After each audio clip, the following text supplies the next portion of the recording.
안녕하세요. 네, 소개 감사드립니다. 네, 사실 그 앞선 강의에서 김봉명 교수님께서 워낙에 자세하게 여러 가지 예시를 들어가시면서 지금 코비드 사태를 경험하면서 우리 아이들이 겪었던 여러 가지 변화와 어려움, 그리고 그를 어떻게 좀 도와줄 수 있을지 이제 보호자분들의, 그리고 여기 계신 선생님들을 위해서 그런 방법에 대해서도 많이 설명을 해주신 것 같아서 저는 굉장히 짧게, 아마 오랜 기간 또 강의 들으시면서 많은 분들이 집중 잘 해주시고 정말 감사드리는데, 짧게 간략하게 우리 코비드 시기와 그리고 이제 현재 포스트 코비드 시기를 대처하면서 우리가 아이들을 어떻게 이해하고 도와줄 수 있을지, 사실은 다 이미 알고 계시는 내용들일 텐데 워낙에 여러 가지 다양한 분야에서 여러 가지 어려움들을 경험하다 보니 굉장히 혼란스럽고 어떤 것을 조금 더 중점적으로 봐야 될지 모르는 그러한 상황에서 이러한 부분들을 중점적으로 아이들 이해하고 도와주시면 좋겠다. 그동안 미처 생각하지 못하셨던 그런 부분들을 좀 핵심적으로 짚어내서 그런 키워드 위주로 설명을 드리도록 하겠습니다. 그래서 내용은 크게 4가지 주제입니다. 그래서 핵심 키워드를 말씀을 드리면 첫 번째, 이제 마음 면역이라는 내용이 중요하겠고, 두 번째, 나를 지키는 방법을 어떤 경계를 설정하는 방법, 그리고 이제 언택트가 아닌 온택트 상황, 그리고 공동체라는 주제의 키워드에 대해서 설명을 드리도록 하겠습니다. 네. 이제 최근에 이런 코로나 사태를 경험하면서 이제 여러 가지 온라인 매체에서 뭐 마음 방역, 뭐 심리 방역 이러한 용어들을 사실 심심치 않게 접해볼 수가 있겠고, 뭐 처음 접하시는 분들도 있으실 텐데요. 뭐 코로나 사태가 되면서 뭐 코로나 블루라는 신종 요거가 등장했을 정도로 굉장히 이러한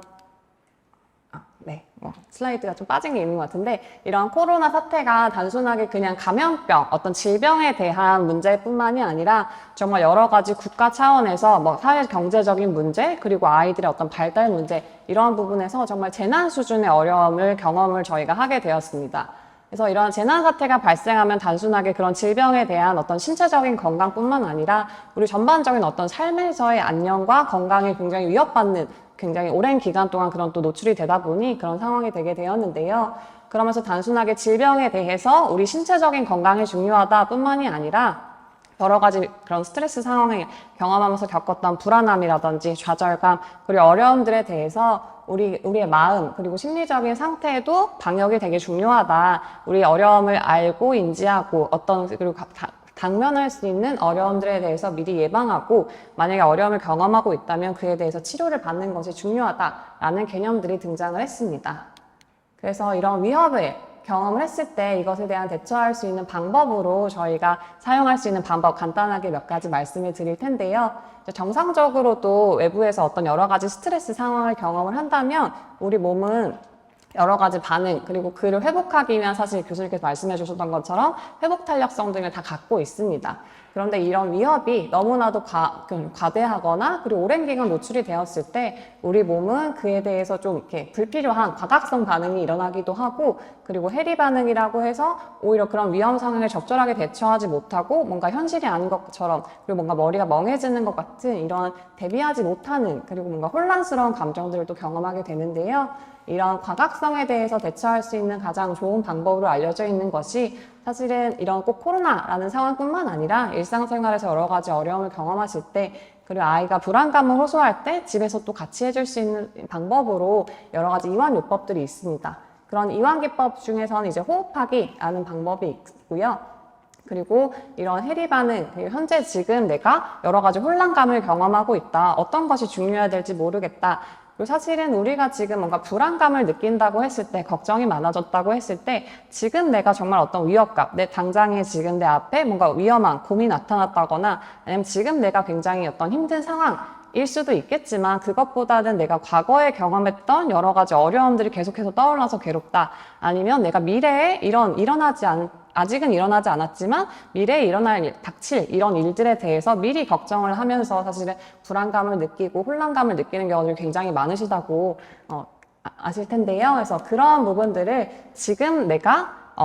당장의 어려움이야. 지금 내가 안정할 수 있는 일단 환경을 조성을 하고, 지금 내 상황에서 내가 느끼는, 내가 보고 있는, 내가 듣고 있는 그런 여러 가지 오감에 집중을 하면서 지금, 그리고 여기에 집중하면서 그런 이완 훈련을 시행을 하는 것이 굉장히 도움이 되는 방법으로 알려져 있습니다. 그래서 여기 제가 여기 사이트 주소를 적어두기는 했는데요. 요즘 보건복지부에서 운영하는 그런 유튜브 사이트에서 굉장히 쉽게 따라할 수 있는 이런 이완 기법에 대해서 설명을 하고 있습니다. 그래서 호흡하기, 근육 이완하기 이 두 가지 방법이 있는데 특히 어린 아이들에게 같이 보호자분들께서 도움을 주고 싶으실 때 호흡하기 방법을 시도해 보시면 되게 도움이 됩니다. 그래서 정상적으로도 우리 몸은 우리가 인지하지 않은 채로 이렇게 숨을 당연히 쉬고 있는데요. 일반적으로 우리가 긴장하지 않은 그냥 편안한 상태에서 1분에 한 6번에서 10번 정도 이제 호흡을 한다고 알려져 있습니다. 근데 사실 우리가 그러니까 불안한 상황이 되면 어떤 위협적인 상황이 되면은 그것에 대비하기 위해서 사실은 그것도 적절하게 대비하기 위해서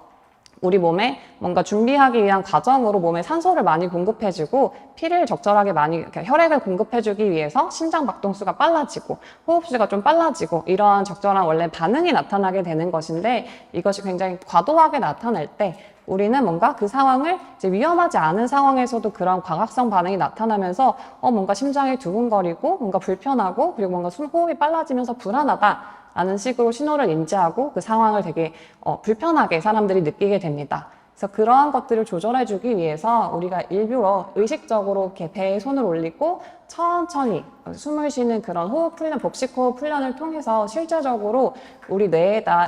지금은 불안하지 않아도 되는 상황이다, 편안함을 느껴도 되는 상황이다 라는 신호를 전달해주면서 굉장히 마음이 편안해지고 그런 불안감이 낮아지는데 도움이 되는 그런 훈련법으로 알려져 있습니다.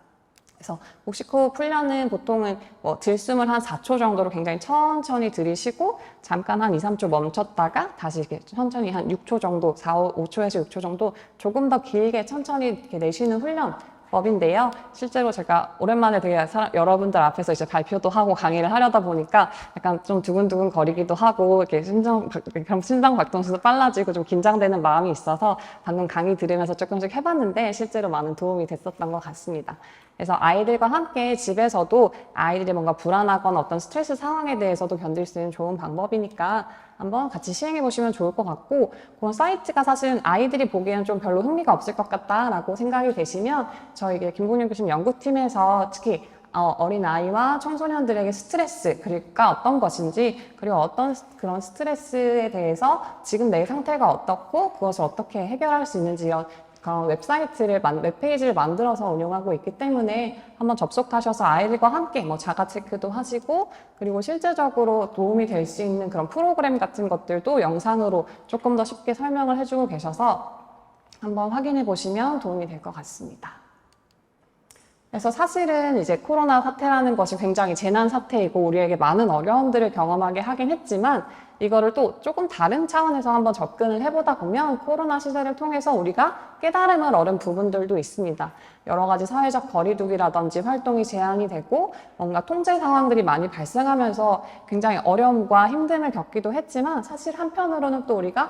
그만큼 내가 그동안 느끼고 살지 못했었던 가족이라든지 본인 어떤 활동, 나의 생활 그리고 어떤 공동체의 중요성에 대해서 다시 한번 깨닫게 되는 그러한 경험이 됐다고도 볼 수가 있겠는데요. 예전에는 비가 온 뒤에 땅이 더 굳어진다 이런 말들도 있었던 것 같은데 요즘은 이런 레모네이드라는 용어들도 그러니까 말로 사용한다고도 합니다. 그래서 지금 우리의 어떤 삶이 우리한테는 굉장히 쉬고 쓰기도 하고 굉장히 어려움을 겪는 레몬을 주었지만 사실은 이것을 여러 사람들과의 굉장히 공동체 그리고 좀 다른 또 시각으로 접근을 해본다면은 오히려 모두의 도움을 바탕으로 우리는 굉장히 달콤하고 시원하고 맛있는 레모네이드를 만들 수가 있다. 요즘은 외상후 성장이라는 용어도 등장을 해서 오히려 이런 어려움을 겪었을 때 그것을 그리고 슬기롭게 잘 극복해 나가는 경험을 통해서 우리는 조금 더 성장하고 조금 더 긍정적으로 삶을 바라볼 수가 있게 된다라는 식으로도 많이 개념화되고 설명을 해주고 있는데 우리는 모두가 사실은 다 회복 탄력성이라는 것을 갖고 있습니다. 그래서 이 상황 자체를 너무 부정적이고 힘든 그런 상태가 아니고 로만 인식하지 말고 우리가 지금까지 이제 마음 방역을 해왔지만 이제는 마음 방역이 아니고 마음 면역이라는 용어로서 사실 면역이라고 하는 것은 예를 들어서 우리가 가벼운 감기를 앓거나 아니면 백신을 맞거나 했을 때 그 다음번에 이제 이러한 어려움들, 비슷한 어려움들이 생기거나 그런 감염병에 대해서 오히려 잘 이겨낼 수 있는 몸의 항체 그리고 뭔가 방어막이 생겼다라는 상태로 볼 수 있는 건데요. 이제 지금까지 우리가 마음 방역에 많이 신경을 썼다면 이제는 우리가 마음 면역을 갖게 되었다. 이 사태를 잘 넘어감으로써 우리가 오히려 더 건강해지고 성숙해진 상태가 되었다라고 인지할 수 있는 기회가 되면 좋을 것 같습니다. 네, 이제 두 번째로는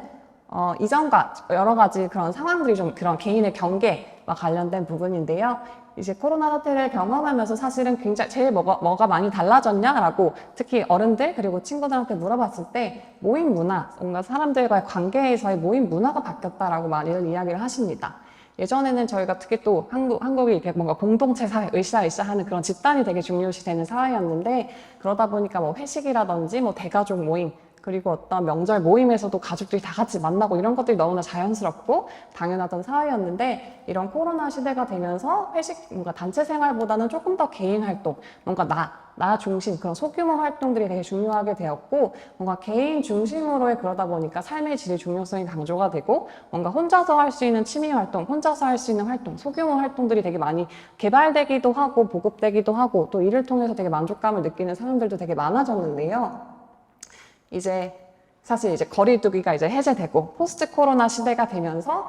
되게 막 기다렸던 사람들이 막 몰려들어서 이렇게 막 다 같이 모여서 막 회식을 하기도 하고 소모임도 굉장히 증가하고 그리고 뭐 일주일에 뭐 5일 이상을 갑자기 모임들이 많아지면서 사람들이 만나고 있다 이런 주변 사람들이 굉장히 많아지고 있는데 사실은 그러면서 굉장히 만족감을 느끼고 사회적인 연대감을 느끼고 좋아하는 분들도 있지만 오히려 이제 코로나보다 회식이 더 무서워졌다. 그동안 내가 아까 학교에 가고 실제로 회사에 가고 이런 상황들이 불편해졌다. 특히 아이들의 경우에는 학교를 다시 가야 되는 그런 상황들이 생기면서 굉장히 오히려 뭔가 이런 소규모 그런 모임들 아니면 친구들과의 관계, 다양한 활동들에 있어서 내가 조절하지 못하고 뭔가 더 혼란감이 가중되는 것 같이 느끼는 친구들도 많이 있습니다. 그래서 이럴 때 근데 그럴 때 내가 사실은 적절하게 이 상황을 어떻게 통제하고 이렇게 어떻게 거절을 해야 될까라고 느꼈을 때 굉장히 여러 가지 상황들이 생기면 사람들은 내가 멀티태스킹을 잘 할 수 있을 거라고 사실은 생각을 하지만 실제적으로 그거를 이제 연구를 해보면 인간의 뇌는 여러 가지 활동들을 물론 뭐 어느 정도 수준에서는 적절하게 그것들을 통제하고 조절할 수 있지만 사실은 그 한꺼번에 모든 일을 다 처리하기에는 내 뇌의 용량이 한계가 있습니다. 그렇기 때문에 이것이 그냥 단순하게 내가 그런 활동들이나 여러 가지 모임들을 그냥 이렇게 적절하게 조절하는 것이 내가 다른 사람들을 차단하거나 배제하거나 하는 것이 아니고 적절하게 나를 지키고 나의 어떤 그런 능력을 올리고 나를 그러면서 상대방과 더 건강한 관계를 맺기 위한 방법이라는 것을 꼭 아이들에게 알려주시고 어떤 정도 나를 지킬 수 있는 정도의 경계를 적절하게 설정을 하고 그리고 내가 뭔가 너무 부담이 된다거나 어떤 불편한 상황까지 다른 사람들의 그런 어떤 부탁이라든지 모임을 거절하지 못해서 친구들과의 만남을 거절하지 못해서 내가 느껴질 수 있는 어떤 불편감이라든지 죄책감 같은 것들을 갖지 않도록 아이들에게 미리 설명을 해주시고 적절한 나의 그런 경계를 설정을 하는 것이 오히려 친구들이나 어떤 사회생활에 있어서 더 건강한 방법이다라는 것을 알려주시는 것이 이제 새롭게 또 학교를 가고 친구들을 만나고 관계를 맺는 친구들에게는 굉장히 중요한 것이라고 할 수가 있겠습니다. 이제 세 번째는 이제 디지털 관련된 이야기인데요. 이제 디지털 네이티브라고 해서 이거 디지털 원주민이라는 용어 뭐 들어보신 분들도 있으실 테고 또 처음 들어보시는 분들도 있으실 텐데 요즘 시대는 이제 디지털 원주민, 지금 이 시대를 살아가는 아이들은 디지털 원주민의 시대라고 합니다. 사실 여기서 강의를 들으시는 많은 분들 그리고 사실 저 또한 디지털 원주민 시대는 아니고 여기서 나타내는 지금 디지털 이민자라고 해서 저희 어렸을 때는 사실은 이런 스마트폰 이런 게 없었었고 인터넷이랑 이런 것도 이렇게 원활하지 되지 않았었고 오히려 정말 뭐 유선 전화라든지 아니면 뭐 삑삑, 그 다음에 조금씩 그런 문자, 아니면 그 다음에 이제 스마트폰, 인터넷 연결, 스마트폰을 넘어서는 여러 가지 아날로그부터 디지털을 다양하게 경험했던 세대라고 볼 수 있는데요. 이게 왜 이민자냐 했더니 마치 영어를 지금 내가 타고난 그런 그 네이티브처럼 하는 것이 아닌 내가 지금은 한국말을 쓰면서 한국에서 살고 있지만 이제 영어를 배운 외국인처럼 어떤 디지털 시대 이전에 굉장히 아날로그한 여러 가지 습성도 갖고 있지만 디지털 시대의 그런 문화들도 같이 배워나가는 저희는 약간 혼종된 그런 상태라고 할 수 있습니다. 하지만 지금 아이들 같은 그러기 때문에 저희는 뭔가 너무 디지털 그런 미디어에 익숙하고 그런 거에 노출되고 거기에 되게 몰두하는 아이들을 되게 부정적인 시각으로 바라보고 아이들이 여기 너무 빠지지는 않을지 여기에 이런 디지털 문화 자체가 너무 이렇게 위협적이진 않아도 사실은 굉장히 걱정을 하시는 보호자분들이 많이 계신데요. 사실은 우리 아이들 같은 경우에는 태어날 때부터 굉장히 이렇게 엄마들이 다 디지털 스마트폰을 사용해서 뭐 물건을 주문하고 전화를 하고 사람들과 연락을 하고 이게 너무나도 당연하게 사실은 당연시되고 노출되어 왔던 시대이기 때문에 우리 아이들이 지금 경험하고 있는 어려움이라든지 아이들을 어떻게 도와줄지를 생각을 하신다면 이런 디지털 원주민 시대인 그런 친구들의 특성을 이해하고 그것을 이해하면서 받아들여 주시고 공감해 주시면서 조절해 주시는 걸 도움이 될 것 같습니다. 이런 디지털 원주민들의 특성, 이런 아이들의 특성으로 잘 알려진 것이 굉장히 뭔가 여러 가지 일을 빨리 그리고 단기간 안에 처리하는 그런 멀티태스킹을 많이 해야 되고 수많은 정보들을 동시에 처리를 해야 되는 그런 시대라고 알려져 있고 굉장히 기다리고 참고 이런 것이 아니고 즉각적으로 바로바로 답장을 하고 카카오톡이나 뭐 SNS를 통해서 여러 사람들과 소통하는 것에 되게 익숙해져 있고 자기 자신을 굉장히 그냥 이렇게 예전처럼 뭔가 겸손하고 소극적으로 뭔가 참고 인내하는 것이 아니라 오히려 자기 자신을 적극적으로 드러내고 자기 자신을 홍보하고 하는 것이 굉장히 익숙하고 그것을 당연하게 생각하는 친구들이 많아지고 있고 뭔가 도전적이고 즐거운 일에 특히 많이 몰입하게 되는 그런 특성들을 갖고 있다고 할 수 있습니다. 이런 친구들의 특성이 단순히 겉으로 드러나는 행동뿐만 아니라 이제 정말 뇌의 변화도 일어나고 있다는 재미있는 연구가 있었었는데요.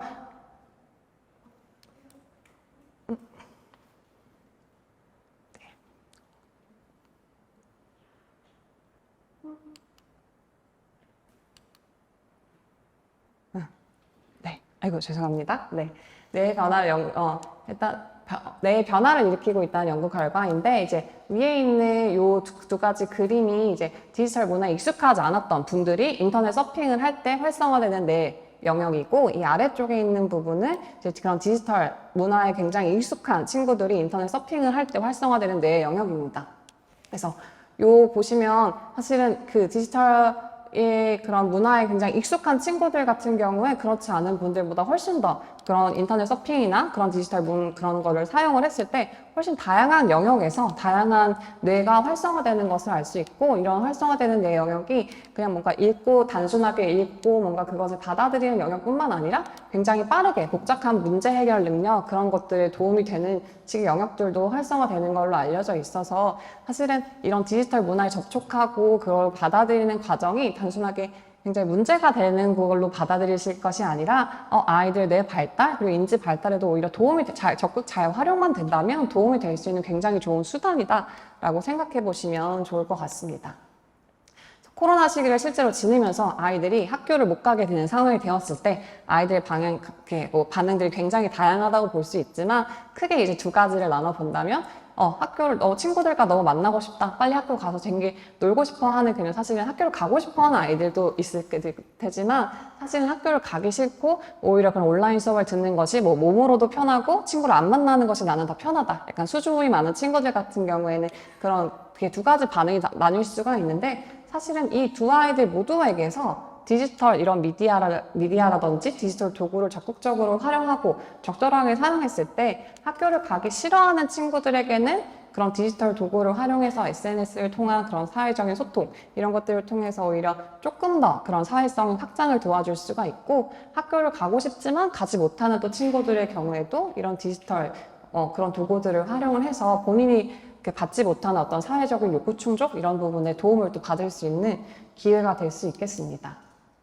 그래서 그렇다고 한다면 어떻게 조금 더 지도를 해주면 좋을까? 아이들이 그냥 무한히 핸드폰 사용하고 인터넷 서핑하고 하는 것들 그냥 내비두면 될 것인가? 근데 그러면 너무 아이가 통제를 못하지 않을까? 도 많이 걱정들을 하실 텐데요. 물론 적정한 수준에서 아이가 통제를 스스로 하지 못한다면 이렇게 규율을 정해주고 약속된 시간에 맞춰서 아까 그 1강에서 나온 PPT에서 보듯이 여러 가지 에티켓들을 미리 알려주시고 지켜져야 할 약속들을 알려주시는 것이 좋겠지만 그런 내용적인 측면에 있어서는 본인이 그냥 단순하게 그런 외부에서 굉장히 많이 들어오는 정보를 그냥 받아들이는 청중이 아니고 스스로가 뭔가 배우와 주인공이 돼서 나를 좀 적극적으로 표현하고 그런 매개체를 통해서 다른 사람들, 친구들과 의사소통하고 관계를 맺을 수 있는 그런 방법으로 사용할 수 있다는 것을 알려주시고 그런 디지털 경험 자체를 굉장히 긍정적으로 그리고 내가 도움을 받을 수 있는 방법으로 활용할 수 있게 도와주시면 좋을 것 같습니다. 네, 이제 벌써 거의 마지막 내용인데요. 이제 사회성 관련된 내용입니다. 이제 코로나를 겪은 어떤 교사분이 이야기를 하셨는데, 사실은 특히 이제 지금 올해 뭐 초등학교 3학년, 아니면 뭐 중학교 3학년, 뭐 고등학교 3학년, 이렇게 되는 친구들이 특히 이제 학교를 들어가는 1학년 때부터 딱 코로나 사태가 터지면서 거의 이제 1, 2학년 내내 뭐 마스크를 쓰고 있고 친구들과 대화하는 것이 단절되고, 그리고 학교도 거의 뭐 등교하지 못하고 이제 온라인 수업을 받다 보니까 많은 분들이 뭐 당연히 약간 뭐 학업 성취도도 떨어지고 집중도 잘 못하고 그런 뭔가 인지적인 발달에 문제가 생기지 않을까 사실은 걱정을 하시면서, 외래에도 특히 뭔가 아이가 뭐 ADHD인 것 같다, 주의 집중력이 부족하다를 호소하시면서 많이들 찾아오시는데요. 사실은 근데 아이들이 더 많은 어려움을 겪은 게 그런 학습의 기회, 그런 학교를 통해서 학습의 기회를 놓친 것이 아니라 오히려 사실은 사회성, 친구들과 어떤 관계를 맺고 친구들과 어떤 새로운 환경에 적응해서 사람들과의 관계를 맺고, 어떻게 보면 초반은 약간 이렇게 낯도 가리고 부끄러움도 있지만 그 친구들한테 뭐 먼저 가서 말도 한번 걸어보고 친구들과 관계에서 어떤 갈등이 생겼을 때 그것을 풀어나가고 해결해 나가는 그런 여러 가지 과정들을 통해서 사실은 사회성을 얻고 그런 공부할 수 있는 기회가 없어졌다는 것이 굉장히 중요하고 안타까운 것을 알게 되었다라는 내용을 적어주셨는데, 사회성이라는 부분이 그럼 무엇인가라고 했을 때 사회성은 결국에는 타인과 관계를 맺고 싶어하고 그 맺은 관계를 잘 유지하고 어떤 문제가 생겼을 때 적절하게 해결해 나가는 여러 가지 측면의 차원들을 고려한다고 했을 때 그 중에서 가장 중요한 것을 5가지를 보면 이렇게 다음과 같습니다. 그래서 첫 번째로 제일 중요하다고 하는 것은 자기 인식인데요. 이것은 내가 어떤 지금 감정을 느끼고 내가 어떤 생각을 하고 내가 어떤 행동들을 하는지 스스로가 자기를 관찰하고 자기의 행동을 뒤돌아보기도 하고 다시 한번 생각해보고 반성, 이런 능력을 이제 자기 인식 능력이라고 하겠고, 이것이 발달이 되어야지만 결국에는 나의 행동을 뒤돌아보면서 나의 생각과 나를 그런 행동과 생각과 감정을 조절할 수 있는 그런 자기 관리, 자기 조절 능력을 같이 가질 수 있게 되겠습니다. 그래서 이런 자기 인식, 근데 자기 관리뿐만 아니라 결국에는 사람과의 관계에 있어서는 다른 사람들은 그러면 나와는 다른 생각을 갖고 있고 나와는 다른 환경에서 다른 감정을 느낄 수 있는 사람이라는 것을 인정해주고,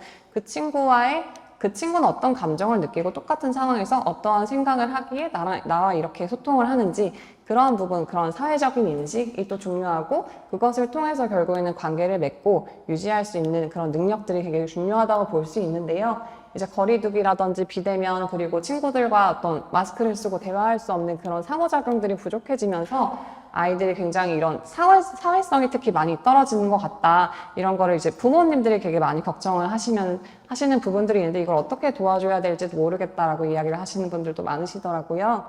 그래서 아이들은 근데 사실은 사회적인 동물이기 때문에 아이들이 사회성이 떨어지는 것 같다, 아이들이 친구랑 뭔가 놀고 싶어 하지 않는 것 같다, 또 걱정하시는 분들도 있는 것 같은데, 사실은 아이들 그러면서 뭐 스마트폰에만 아이들 계속 집착한다, 계속 집중을 한다라고 하셔서 보시면 사실은 아이들이 그 스마트폰을 통해서 어떤 거를 하고 있냐 대부분 관찰해보면 뭐 게임이라든지 SNS라든지 결국에는 아이들은 계속해서 외부와 연결되고 싶어하고 친구들과 소통하고 싶어하고, 결국엔 인간의 그런 본인의 그런 사회적인 상호작용이라든지 사회적인 욕구를 충족하고자 이런 스마트폰을 이용하는 경우들이 굉장히 많은 거를 볼 수 있는데요. 근데 한편으로 사실은 온라인을 통한 그런 아까 뭐 온택트라고 해서 그런 디지털 매체를 잘 활용하는 게 되게 도움이 된다라고도 말씀을 드리기는 했지만, 사실은 그런 온라인을 통한 의사소통은 결국에는 그런 대면적 의사소통, 친구들과 직접 만나서 같이 놀고 상호작용을 하고 어떤 신체 접촉을 통해서 서로 느낄 수 있는 그런 감정적인 교류라든지 그런 깊은 내면의 정서적인 공감 같은 것을 경험하기에는 아무래도 제한되기 때문에,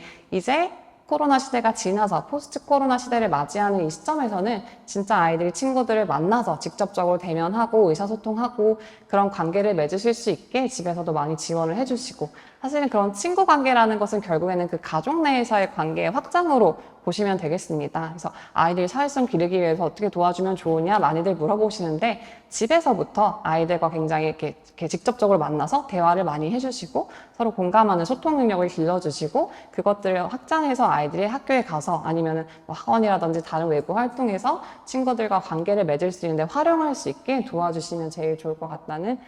생각입니다. 그래서 강조할 점 4가지, 앞에서 처음 말씀드렸던 부분들이 이제 정리가 되는 거고요. 그래서 결국에는 지금 이제는 코로나 시대가 끝나서 마음 방역이 아닌 우리는 지금 이제 마음 면역이라는 키워드를 좀 더 집중적으로 우리가 그동안 겪은 어려움을 조금 더 다른 시각에서 바라볼 수 있게 되었다라는 부분도